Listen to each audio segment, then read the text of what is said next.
Tengo el gusto de presentarles a los integrantes del Presidium. En primer lugar presento al doctor Jaime Ríos Ortega, director del Instituto de Investigaciones Bibliotecológicas y de la Información. Buenos días, gracias. Presento también al doctor César Augusto Ramírez Velázquez, investigador de este instituto y coordinador del seminario. Vamos a ceder el micrófono al doctor Ramírez Velázquez. Muy bien, buenos días tengan todos ustedes. Les agradezco muchísimo el que estén aquí presentes en esta primera sesión abierta del Seminario de Investigación, Información y Comunidades Indígenas. Esta es la primera sesión porque tenemos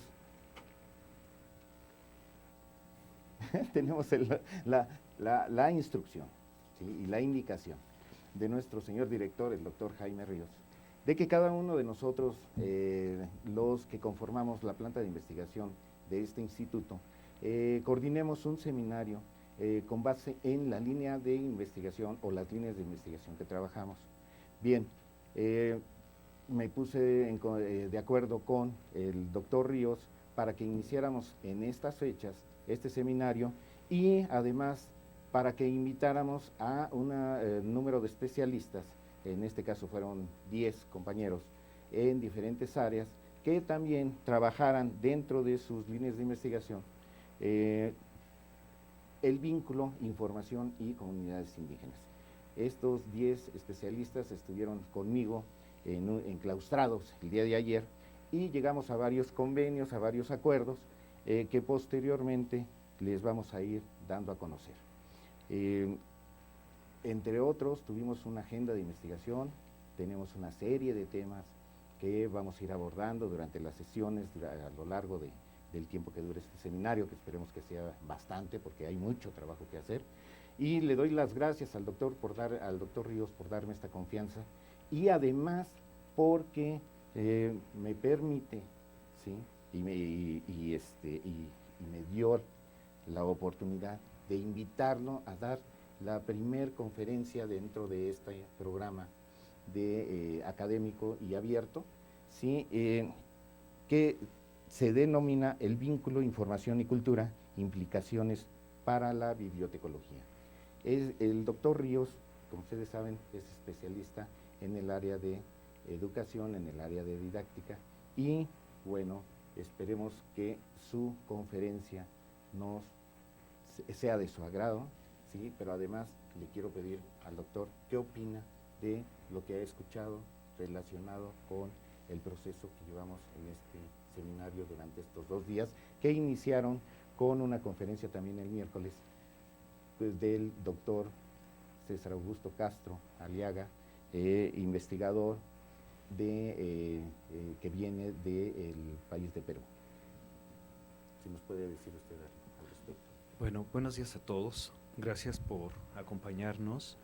Y primero que nada, debo señalar que celebro la iniciativa y que se haya concretado esta forma de trabajo que para nosotros es esencial.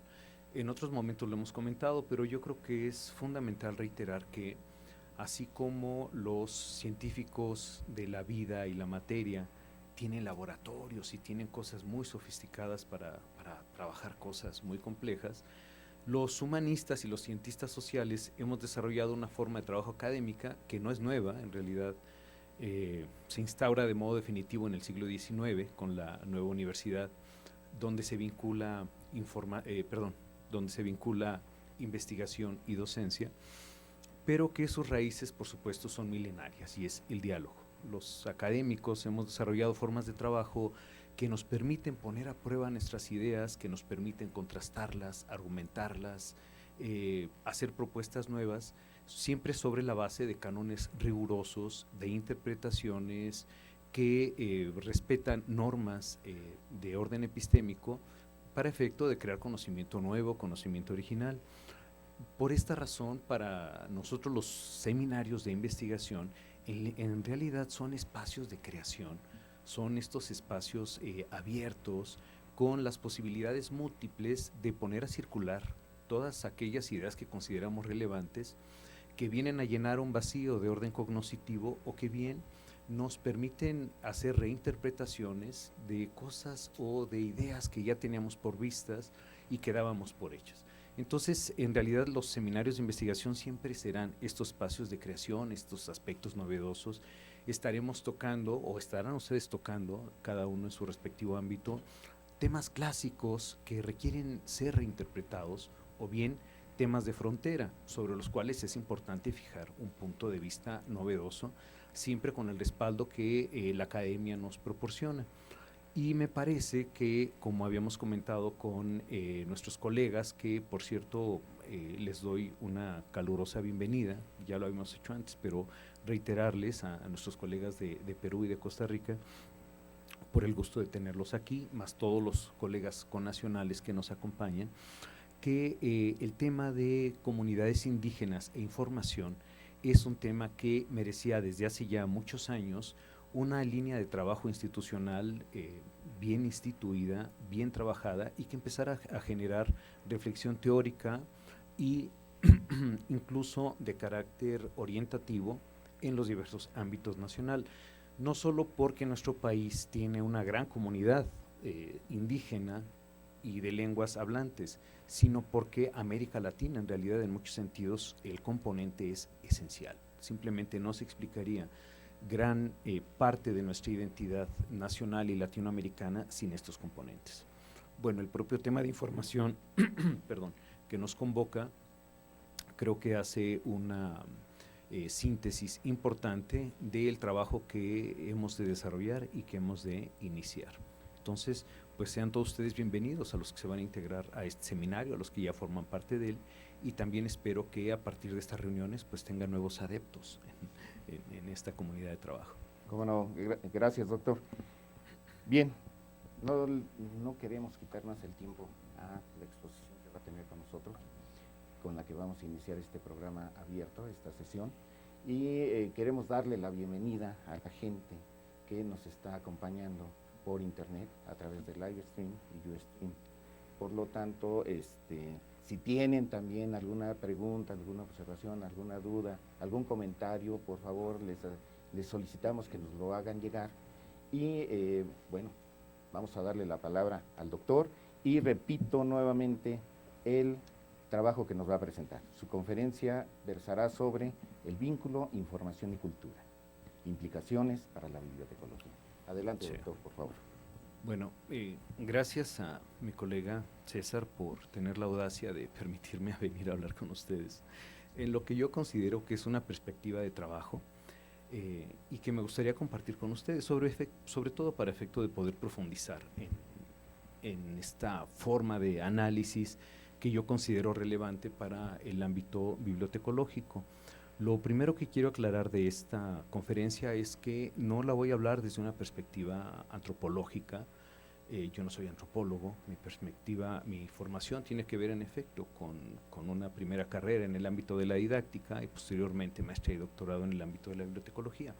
Me interesa el tema de la información por obvias razones, pero más en este sentido y dirección disciplinaria en la que me he formado en los últimos años. Creo, sin embargo, que en esta perspectiva hay una convergencia necesaria, y yo diría hasta interdisciplinaria, por supuesto, entre la bibliotecología, la antropología, la lingüística, la filosofía, en fin. Sin embargo, yo espero que el tipo de trabajo que les presento no sea tan denso como para que los espante y no quieran seguir este diálogo que ahora vamos a hacer. Hecha esta aclaración, voy a empezar por hacer unas aseveraciones de carácter básico, pero que me permiten llegar a los puntos que quiero trabajar y que quiero desarrollar con ustedes. Lo primero, en este momento creo que damos por sentado que nuestra naturaleza humana se compone en realidad de dos entidades complementarias, de una entidad total y absolutamente biológica y una entidad total y absolutamente social. Por supuesto, entre unas y otras hay algún tipo de interrelación, pero su modo de desarrollo obedecen a dinámicas distintas. Estas características, sobre todo de carácter social, para algunos autores tiene que ver con una perspectiva de sobrevivencia que el ser humano tuvo que desarrollar porque quizás su capacidad biológica no le daba, como sí le ha permitido a otro tipo de animales, tener las herramientas suficientes para sobrevivir, sobre todo en entornos que han sido difíciles, complejos y que representaban muchas desventajas en su propia constitución para poder confrontarlos y en su momento hasta transformarlos, como ahora es el caso. Entonces, bueno, este es un punto de partida que para ustedes es básico. El punto a donde podemos empezar a insertar la temática de la información tiene que ver con lo siguiente. Hay algunos autores que piensan que en este plano de vida social y de vida biológica que compone al ser humano, se requiere información. Y ahorita vamos a hablar algunos de estos aspectos y de sus mecanismos. ¿Y para qué se requiere información? Pues se requiere información para surgir, para mantenerse y para reproducirse. ¿Por qué? Porque sin esta información, como hemos de dar cuenta enseguida, no tendríamos esta posibilidad de sobrevivencia como la hemos tenido. Y no solo de sobrevivencia, sino ahora de intervención y de transformación del entorno. La hipótesis es que el conocimiento surge como un mecanismo para poder confrontar el medio ambiente y podernos adaptar a él. Lo interesante de esta perspectiva es que vemos que sobre esta base hay un primer ciclo básico de incorporación y de aplicación de información.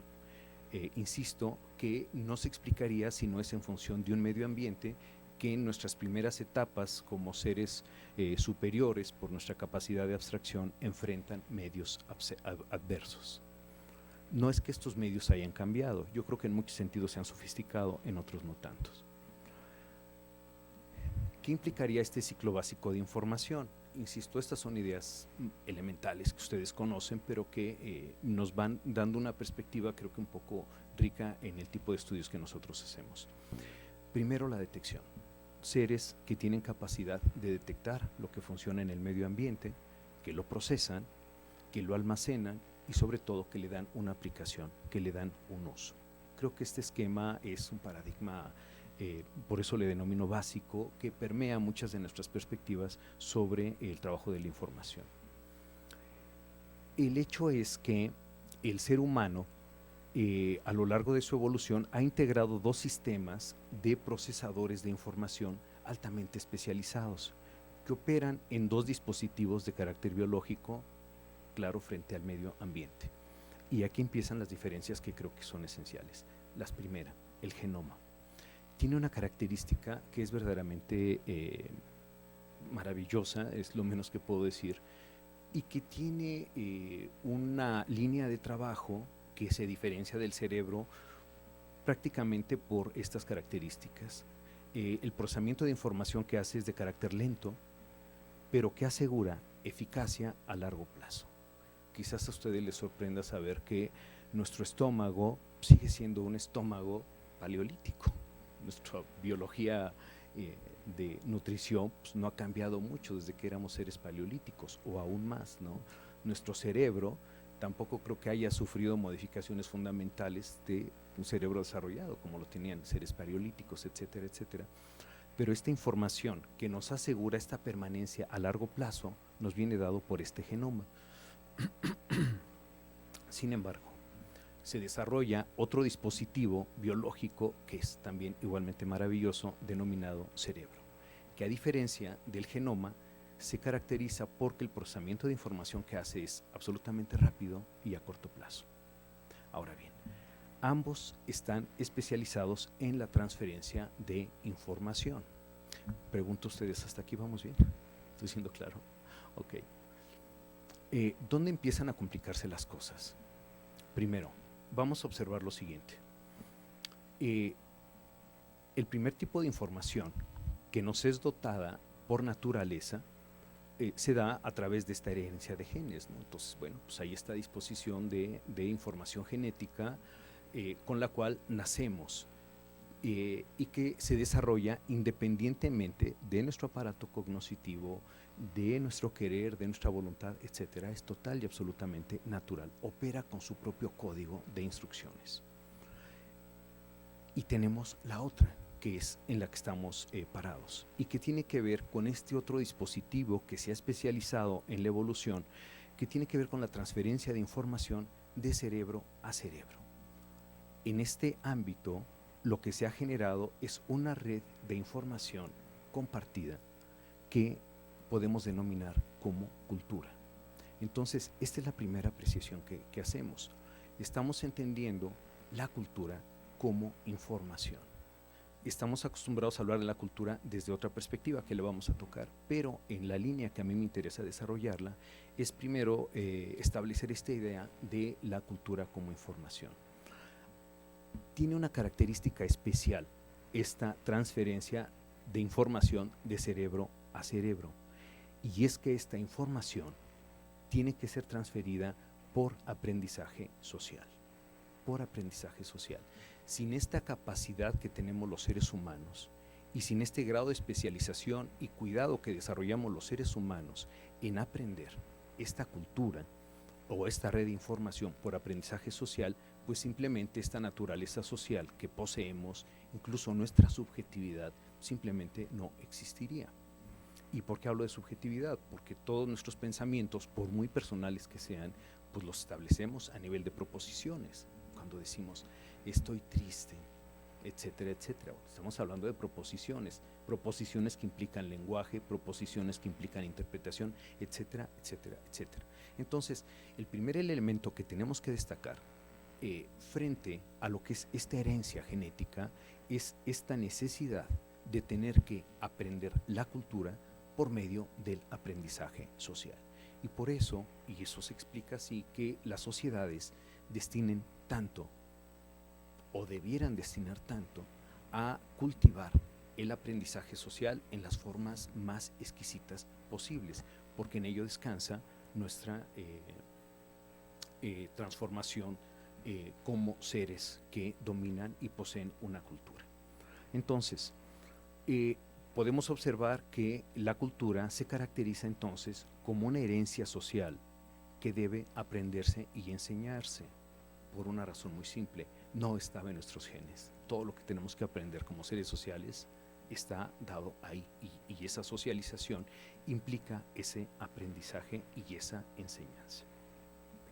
Ahora bien, si nosotros observamos, y esta es otra distinción importante que a mí me interesa establecer, es que quizás desde la primera vez que se establece de modo formal la primera definición de cultura, formal quiero decir desde una perspectiva estrictamente antropológica, estamos hablando de 1871, y comparamos contra lo que dice la UNESCO en 1996, en verdad vamos a observar que hay pocas variaciones, y entre una y otra habrá por supuesto un sinfín de interpretaciones, pero podemos decirlo de este modo, es el mismo tono, y lo único que cambia es un poquito la tonada, pero el tono es prácticamente el mismo.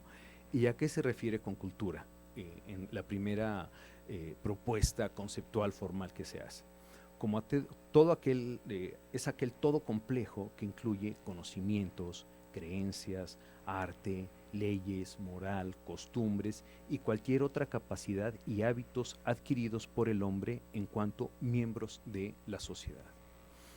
¿Qué dice la UNESCO hacia 1996? Cultura es el conjunto de rasgos distintivos, espirituales, materiales, intelectuales y afectivos que caracterizan una sociedad o un grupo social.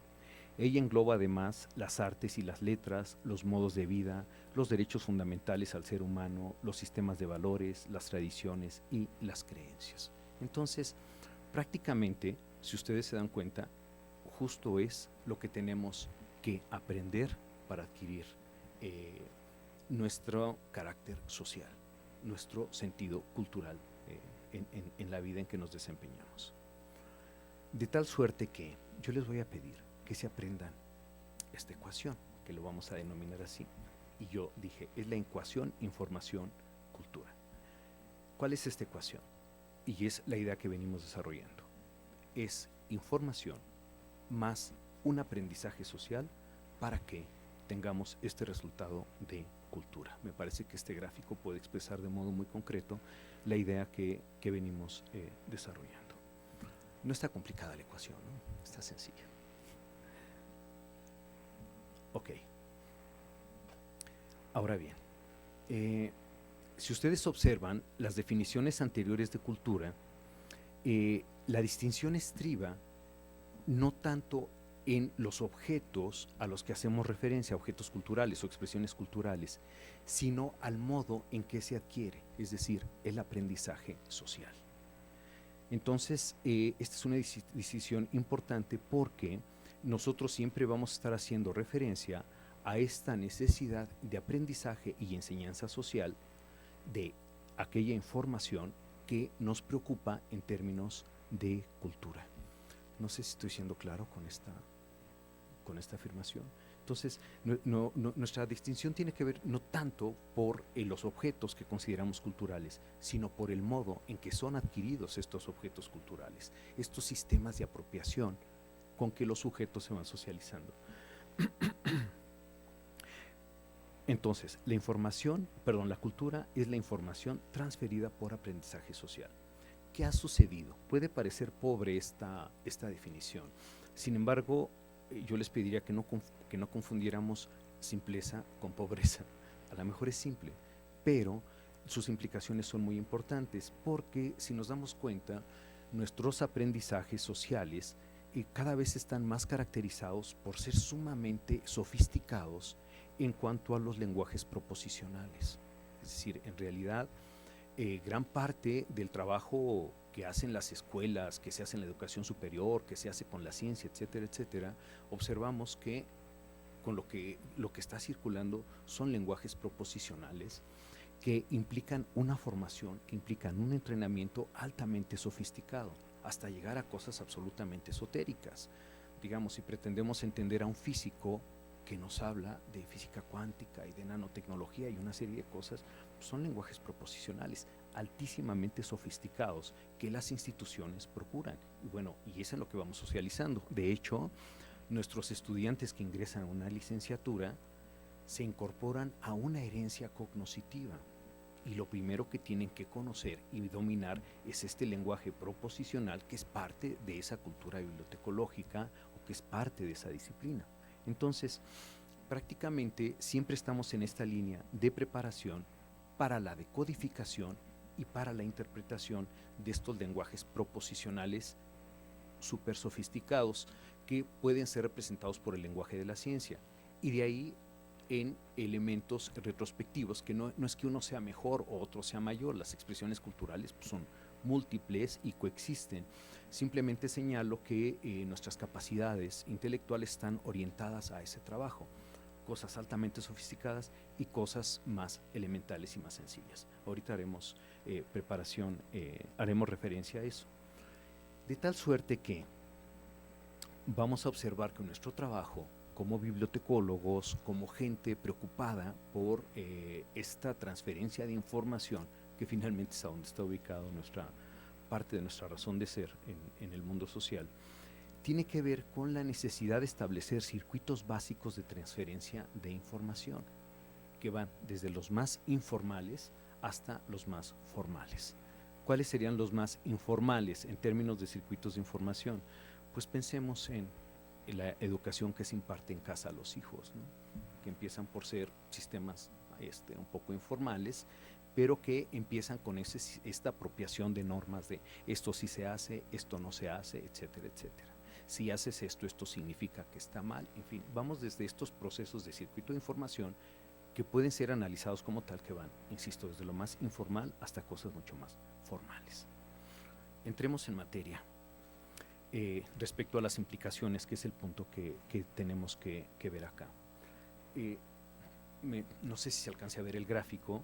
Lo que yo quisiera señalar aquí es que las implicaciones de nuestro trabajo bibliotecológico, desde donde estamos parados, porque digamos, este es un mundo de circuitos de información donde a nosotros nos corresponde una línea de trabajo y que tiene que ver, lo he expresado en otros ámbitos, con aquella información que tiene valor social, o dicho de otro modo, con la información socialmente valiosa.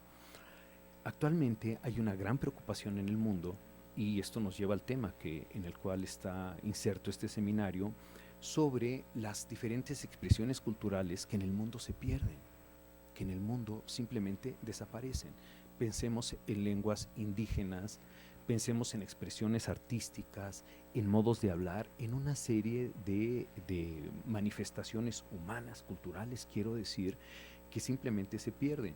Y vamos a observar que los organismos internacionales hay una clara tendencia a tener que tratar de captar, registrar estas expresiones culturales, de tal suerte que no sería una locura pensar que dentro de poco nuestros bibliotecarios tendrían que estar preparados al menos para para desarrollar registros de estas expresiones culturales, porque de otro modo, insisto, se pierden. Ahora, ¿tendría que ser el bibliotecario o no tendría que ser él? Bueno, aquí entramos en una discusión. Por supuesto, los antropólogos, los arqueólogos, otras disciplinas nos dirán, no, espérate, esa es chamba de nosotros.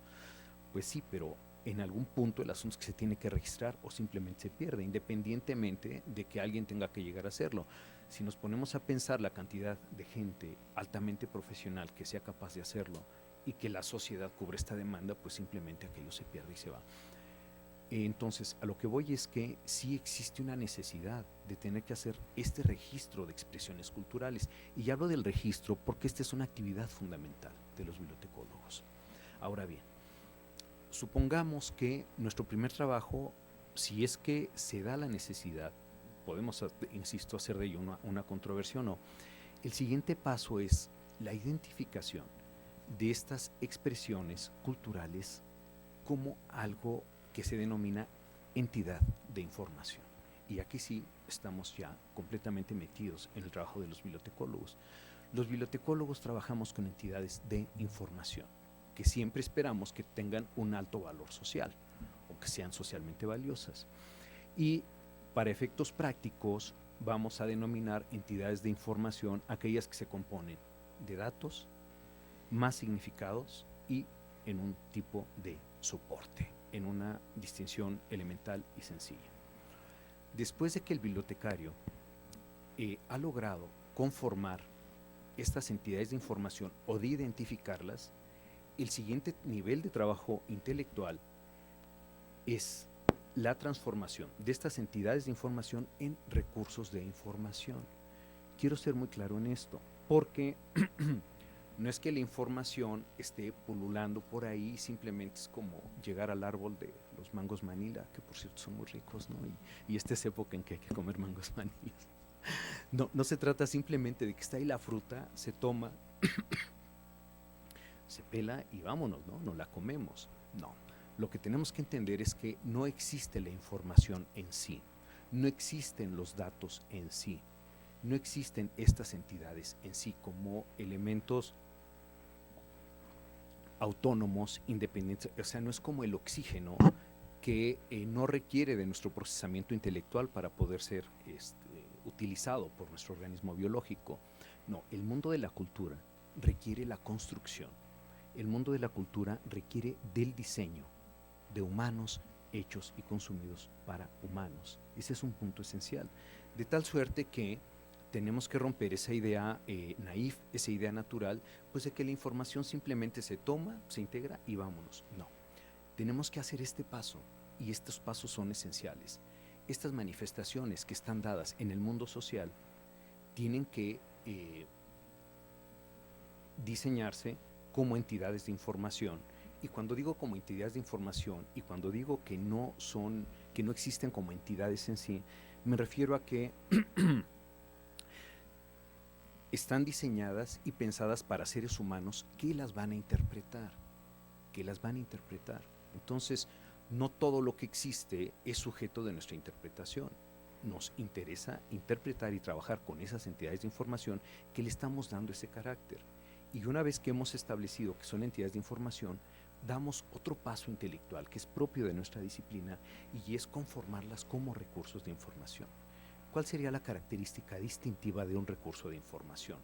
No solo es su posibilidad de uso, sino que tiene que ver con dos características esenciales que los bibliotecólogos agregan a esas entidades de información. ¿Cuáles son?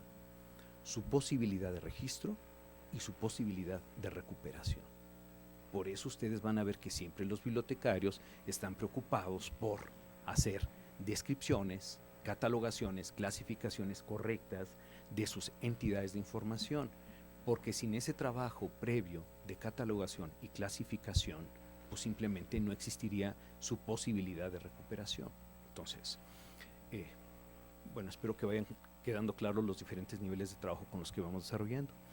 Y si ahora ya tenemos claros que estamos desarrollando una línea de trabajo intelectual denominada construcción de recursos de información, nuestro siguiente nivel de trabajo intelectual más complejo, bueno, quizás no más complejo, simplemente necesario, tiene que ver con la creación de sistemas de información que permiten de modo sistemático el registro, la recuperación y el uso de esos recursos de información. Entonces, lo que me interesa que vean es cómo nosotros, a partir simplemente de estas manifestaciones culturales, que pueden llamarse libros, que pueden llamarse cantos, que pueden llamarse códices, que pueden llamarse titulares, lo que ustedes quieran, hay esta necesidad de identificarlas como entidades de información.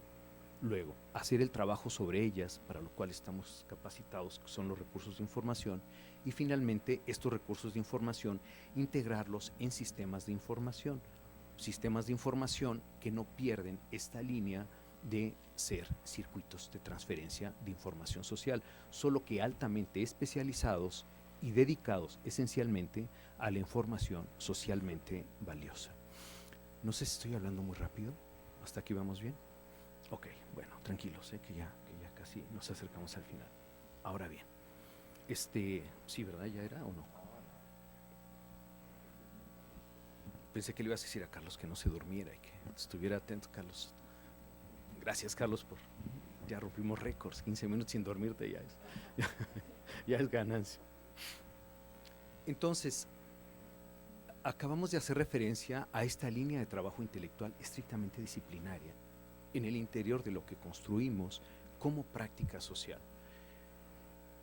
Ahora bien, viene otra parte que todavía es que nos ayuda a integrarnos, o que más que nos ayuda, nos implica integrarnos con otras disciplinas, porque se dan cuenta, todo el tiempo ha sido esta referencia a la necesidad de aprender y enseñar, aprender y enseñar. ¿Qué observamos así? Hablemos ahora de la bibliotecología como práctica social. Prácticamente desde que estamos pequeños entrenamos a nuestros niños, etcétera, etcétera, en el aprendizaje del uso de los circuitos de transferencia de información para el desempeño cultural. ¿A qué me refiero? Si a un niño le enseñamos cierto tipo de prácticas sociales que son bien vistas, en realidad él está adquiriendo, por supuesto, información, pero no es solo por el hecho de que adquiere información, es porque eso le permite circular bien socialmente. O sea, a nadie le hace gracia que un niñito llega y haga sus necesidades por una falta de rigor, de control de esfínteres, pues en la casa de un amigo o en la casa de alguien que nos invitó. O sea, hay un asunto de normas sociales que tienen que ver con un desempeño cultural eficaz, y eso, señores, implica una transferencia de información. Este sistema o estos circuitos de transferencia de información tocan prácticamente a todos los agentes sociales, es decir, a todos los seres humanos que nos desempeñamos en sociedad. Cuando hablo de agente social, voy a hacer referencia a algo que ustedes conocen de modo muy concreto, que se llama usuarios. ¿Qué se llaman los usuarios? Ahora bien, ¿de qué hablo cuando hablo de un agente social identificado como un usuario?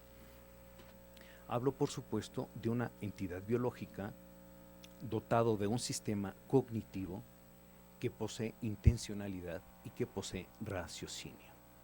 Podemos incluso podemos hacer extensivo esta categoría de agente social incluso a un niño, que pensáramos que no poseyese algunos de estos rasgos, pero no es así. En un niño podemos observar que cumple perfectamente estas características. Es una entidad biológica, está dotado de un sistema cognitivo, posee intencionalidad y posee raciocinio, es decir, posee capacidad de entender el mundo y posee la intención de hacerlo, etcétera, etcétera, etcétera. Ahora bien, estos usuarios o estos agentes sociales a los que nos referimos, ¿quiénes son? Pues son estos sujetos que nosotros socialmente identificamos como un hijo, como un padre de familia, como un alumno, como un profesor, como un ciudadano, como un miembro de comunidades. Es decir, prácticamente los roles que nos toca desempeñar en la vida. Y nuestro trabajo, entonces, tiene que ver con trabajar con estos sujetos y con el desarrollo de circuitos de información donde estemos garantizando la disponibilidad, el uso y el estudio de las consecuencias de la información en el contexto del circuito cultural específico. Es decir, nos preocupa en términos de práctica social, de bibliotecólogos, que la información esté disponible, que esta información pueda usarse, y nos interesa estudiar también qué pasa con esa información una vez que los sujetos se han apropiado de ellos. Por ejemplo, ¿hace diferencia o no que exista una biblioteca en una comunidad indígena? ¿Hace diferencia o no que además no solo se trate de la entidad en términos físicos, sino que posea información y recursos que sean susceptibles de ser usados, interpretados, etcétera, etcétera, por los usuarios de esa comunidad? ¿Hace diferencia o no que las escuelas sean bilingües, etcétera, etcétera, etcétera? Todo eso tiene que ver con estos circuitos de transferencia de información. Nuestro trabajo, entonces, tiene que ver no solo con la posibilidad de generar infraestructuras para que la información sea disponible y utilizada, sino también con el hecho de qué sucede una vez que los sujetos se apropian de esa información. Y siempre va a ser sobre la base de un contexto cultural específico. En realidad nunca trabajamos de modo universal, sino que siempre hay un referente muy concreto. Eso sería como práctica social. Y por último, yo creo que la otra implicación tiene que ver con el hecho de que nos importa, y de hecho creo que es gran parte de los seminarios, estemos preocupados por elaborar teorías explicativas cuyo referente esencial es de lo que hemos venido hablando. Teorías explicativas sobre la creación, la transformación y extensión de los circuitos, o llamémosles sistemas de información en la sociedad. Entonces, yo creo que hay un gran trabajo de orden pedagógico que los bibliotecólogos hacemos sin caer en la figura de decir es que entonces también somos pedagogos y somos maestros. No, esa es otra discusión.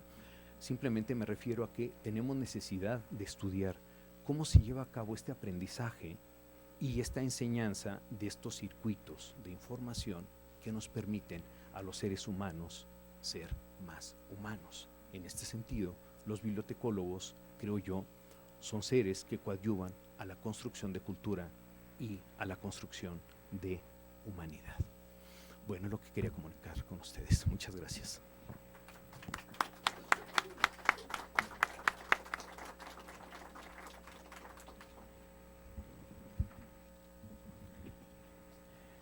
Mi estimado doctor, creo que el trabajo que usted nos acaba de presentar ha sido muy enriquecedor. Veo las caras de nuestros acompañantes en este foro y creo que tienen algunos pequeños comentarios, dudas, a lo mejor alguna pregunta por ahí, y no sé si esté dispuesto a contestar o a escucharlas. Tenemos un tiempecito todavía, ¿sí? Muy bien, gracias, doctor. ¿Alguien quiere hacerle alguna pregunta o alguna observación o comentario? Por favor, adelante. Sé que, bueno, la conferencia del doctor estuvo enfocada en esta parte del valor de la información y hablaba mucho de la cuestión del aprendizaje social, ¿no? Sin embargo, también me hizo reflexionar sobre que la información es básicamente un elemento fundamental de un proceso de comunicación, ¿no? Y que entonces el aprendizaje sería en ese sentido un proceso de comunicación. Y viéndolo de esta forma, no sé si cuando ustedes hablan del resguardo de la información, de la transferencia de información, teóricamente se haya revisado un poco la beta cultural de que, bueno, la información tiene un resguardo y que nosotros básicamente la resguardamos en muchos y distintos soportes, pero que estos soportes me hacen recordar un poco lo que decía Roger Bartra en la arqueología del cerebro, de que nosotros, pues nuestro cerebro es limitado, por mucho que pueda almacenar información, y entonces nos vemos en la necesidad de generar mecanismos de información, de resguardo de información exocerebrales, ¿no? Le llama él. Entonces, en ese sentido, no sé cuáles serían algunas vertientes teóricas o perspectivas teóricas desde las cuales se podría asimilar esto. Y también cuando hablaban de apropiación de la información, ¿de qué manera desde la bibliotecología se podría medir y o cualificar esa apropiación de información? Bueno, esto. Ok. Los estudiosos que yo leí para este trabajo, ellos dicen que nuestra capacidad de sobrevivencia se debe, entre otras cosas, a que hemos sido capaces de diseñar estos trucos, le llaman así trucos. Y entonces ven esta capacidad de recuperación de información, de interpretar el mundo, nuestra forma de conocer el mundo, como un truco de sobrevivencia, como un truco de sobrevivencia. Bueno, eso digamos lo damos por hecho, eso creo que no podremos desarrollarlo, pero de momento quisiera enfocarme en otra cosa. Este truco de sobrevivencia en términos sociales, en términos de socialización de cultura, ha generado lo que a mi juicio es uno de los inventos más maravillosos del ser humano, precisamente por las características limitadas del cerebro, y se llama biblioteca.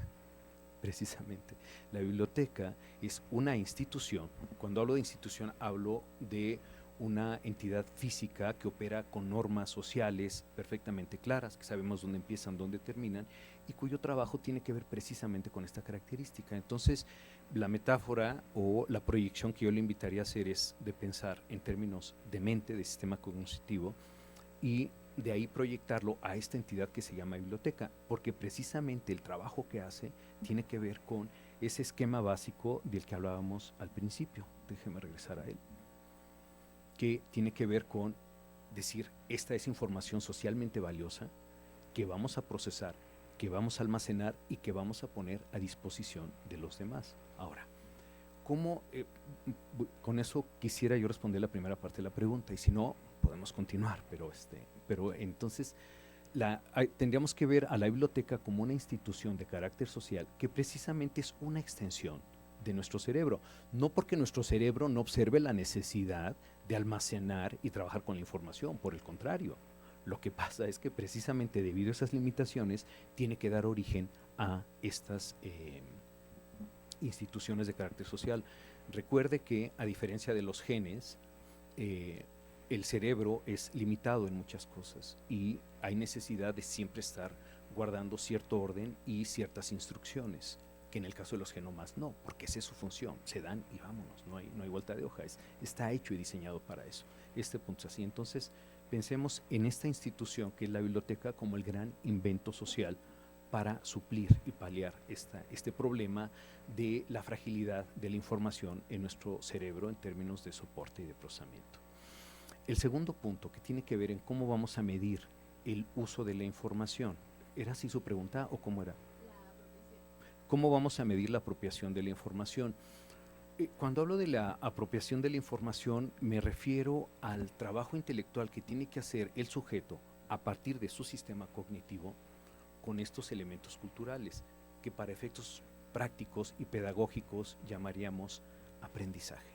Llamaríamos aprendizaje en el sentido estricto del término, es decir, esto que es exterior a mí lo tengo que integrar a mi modo de entender y comprender el mundo. Una vez que yo logro comprender e interpretar el mundo, puedo actuar sobre el mundo, pero si no hay este trabajo de apropiación, simplemente suceden dos cosas: que ni siquiera sea yo capaz de transformar mi perspectiva del mundo, y la otra, que preocupa mucho, es tampoco somos capaces de intervenir en el mundo. Entonces, lo que buscamos, y cuando hacemos estos estudios de uso de la información, tendría, digamos, dos sentidos. Uno es, ¿qué tanto se incorpora esta información exterior en términos de circuitos de comunicación científica? Y para eso está dedicado absoluta y totalmente los estudios bibliométricos y este tipo de cosas, quién cita a quién, etcétera, etcétera, ¿no? Y se incorpora ahí. O bien la otra perspectiva, y es esta información, si te ayudó a construir nuevos conocimientos, si te ayudó a construir nuevas perspectivas del mundo que habitas y si también te permite hacer nuevas intervenciones en ese mundo que está ahí. Me costaría trabajo decirle si esto es susceptible de una medición en sentido estricto. Lo que sí podemos observar son sus consecuencias. Por ejemplo, un ser que tiene conocimiento acerca de cómo es necesario guardar cierto tipo de medidas de higiene, etcétera, etcétera, etcétera, que además son guardadas y son observadas como una práctica social, pues obviamente tiene consecuencias. Es decir, no es lo mismo hervir el agua y tomársela como va, saliendo de la llave, que tomársela agua hervida, ¿no? No es lo mismo guardar ciertas protecciones de higiene, párale usted de contar, a simplemente no hacerlo. Entonces, ¿cómo vamos a medir eso? Mire, no sé, creo que es un tema abierto de cómo vamos a hacer esa discusión de cuáles son cuantitativamente los efectos que de eso tenemos. Lo que yo sí creo que podemos hacer como un primer paso del trabajo de la investigación científica es describir los efectos que de ello creemos que se van derivando como resultado de este proceso. No sé si me colgué más con la respuesta que con la pregunta.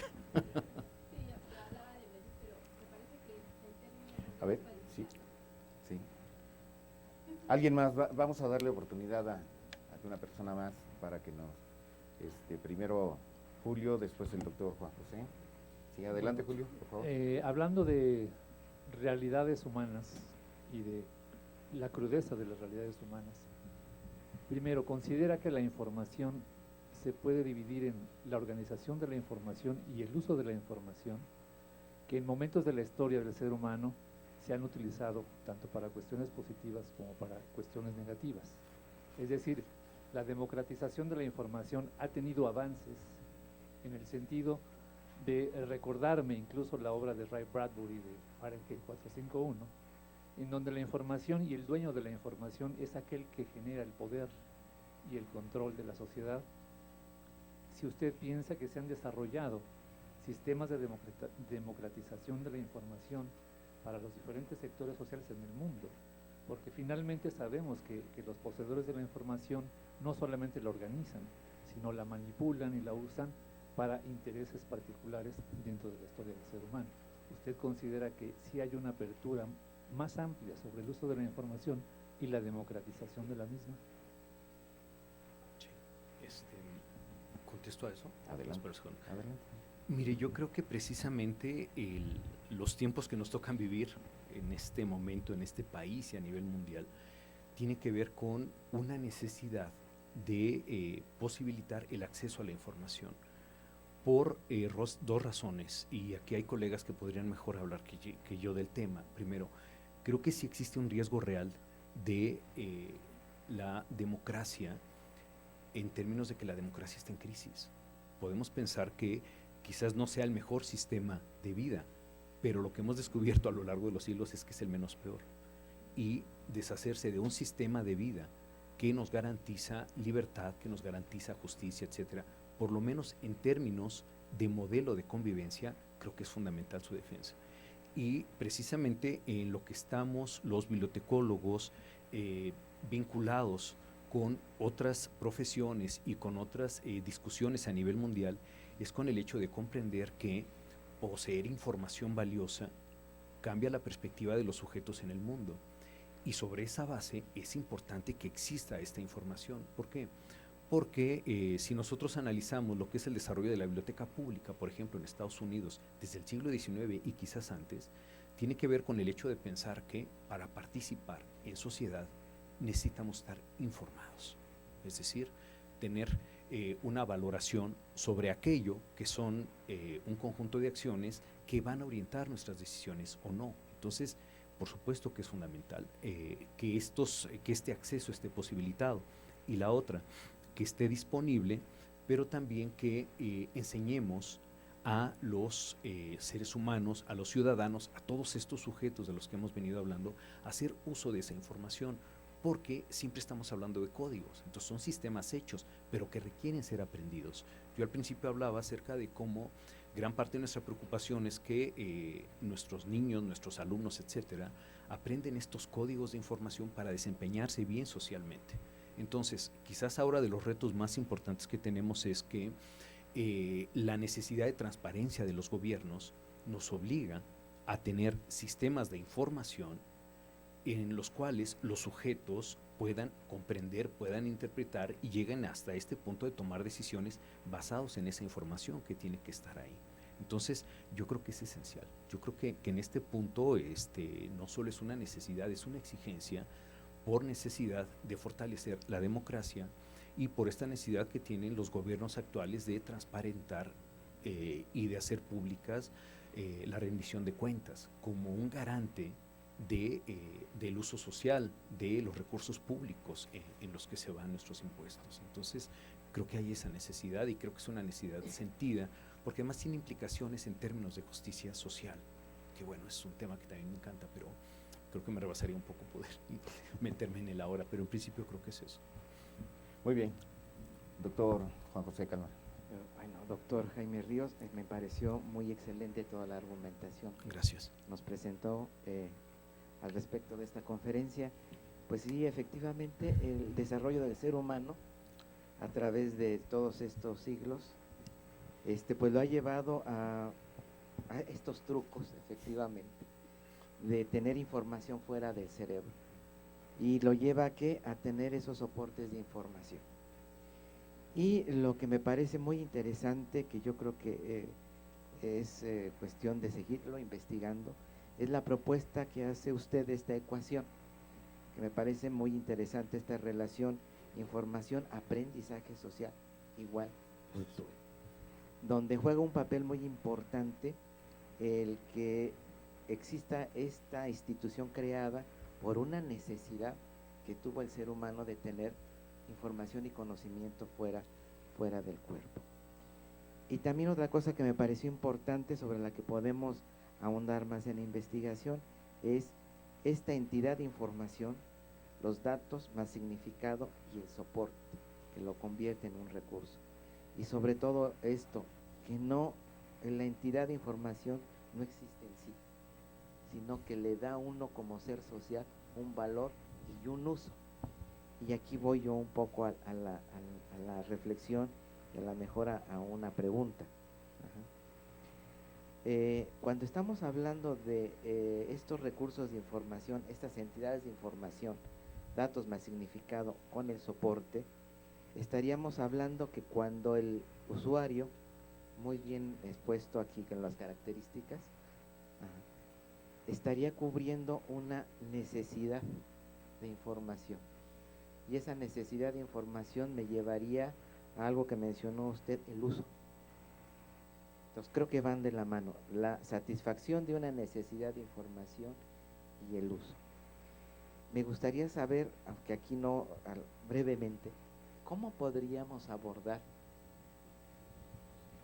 una investigación sobre el uso de la información? Saber si se apropió de esa información que ya se le dio y que supuestamente hay una satisfacción por ese sujeto llamado usuario. Creo, Juan, que es de los aspectos más complejos de nuestro trabajo intelectual. Déjame decirte por qué. Porque cuando hablamos de sujetos y de entes sociales, estamos hablando de seres con intencionalidad. Si no existe intencionalidad, olvídate. O sea, tú puedes tener las mejores características histriónicas como docente, puedes presentarle las cosas más maravillosas en términos de PowerPoint, de tecnología, etcétera, etcétera. Pero si el sujeto no está en disponibilidad de aprender, si no está en disponibilidad de aprendizaje, simplemente no existe nada. O sea, son una cadena de hechos, de necesidades, que si no existe la otra, de hecho los pedagogos, fíjate qué interesante, hablamos de la cadena ya me recordé, de desencadenar procesos de aprendizaje. Desencadenar procesos de aprendizaje que van desde, primero, si el sujeto tiene la intencionalidad o no. Y si suponemos que tiene la intencionalidad o no, entonces ya vamos a un plano de carácter totalmente cognoscitivo, en el cual pretendemos obtener evidencia que se ha apropiado de ese conocimiento externo, porque obviamente no lo posee él, si no tuviera necesidad de estudiarlo, y si ese conocimiento externo hace o no diferencia respecto a lo que ya poseía. Por ejemplo, algo que a mí me pone los escasos cabellos de mi cabeza de punta, es cuando los alumnos dicen, es que fui a la escuela y no aprendí nada. O que haces un examen y los alumnos saben exactamente lo mismo al final que al principio. No hubo transferencia de información en términos de construcción de conocimiento. ¿El sujeto tenía o no intención de aprender? Punto 1, no lo sabemos. Punto 2, la falla es estrictamente didáctica, pedagógica, de que no supimos presentar los elementos suficientes para que esta ecología conceptual que el sujeto posee para ver el mundo de otro modo se repobló, se rehizo, se reestructuró, en fin, o no, es un aspecto sumamente complejo. Sin embargo, no se trata de que nos quedemos en la nada. Lo que yo sí creo es que gran parte de nuestro trabajo tiene que ver con el hecho de registrar cambios, por lo menos registrarlos, y con la presencia o ausencia de estas entidades fundamentales, llamadas entidades de información como recursos, o nuestras instituciones gloriosas que se llaman bibliotecas. Entonces, lo que yo hacía referencia hace rato es, ¿ha hecho o no diferencia de que exista una biblioteca en una comunidad perdida en la sierra? ¿Ha hecho o no diferencia de que existan esas colecciones? ¿Ha hecho o no diferencia de que los docentes se vinculen a estas instituciones y se vinculen a estos recursos como apoyo a estos aprendizajes? Entonces yo creo que el registro de estas diferencias, el registro de estas consecuencias, sería una parte más susceptible de abordarse. Lo otro es bien complejo, Juan, es bien difícil, es bien difícil. Y yo no estoy tan seguro que también fuera trabajo de nosotros. De quien sí es del docente que está a cargo de un grupo. Ahí sí no hay vuelta de hoja, porque su responsabilidad es que esos alumnos transformen su concepción del mundo respecto a un conocimiento nuevo. Nuestra chamba, donde podríamos decir, tiene, híjole, no sé si termino o no, pero sí por lo menos el borde, el límite en que existan infraestructuras que hagan efectiva esta disponibilidad y este acceso a la información. Lo otro nos rebasa, Juan. Lo otro nos rebasa, porque esa sí ya es chamba estrictamente del docente. Lo que sí creo que es nuestra obligación, y que por eso hablaba yo de la pedagogía, es que nuestra responsabilidad es sí hacer que nuestros sujetos se desempeñen como pez en el agua en estos circuitos de transferencia de información. Entiéndase, que sean capaces de recuperar información, que sean capaces de hacer estas búsquedas en estos circuitos de información, que sean capaces de identificar estos recursos de información valiosos de aquellos que son pura basura, que se muevan de modo inteligente en Internet y recuperen cosas verdaderamente valiosas respecto a toda la basura infame que existe, ¿no? Es así nuestro trabajo, es decir, enseñar a nuestros alumnos el desempeño en el circuito de información que nos es propio, que es el registro y la información que estamos poniendo en disponibilidad. Pero me parece que no agotamos, Juan. Podríamos continuar con esto.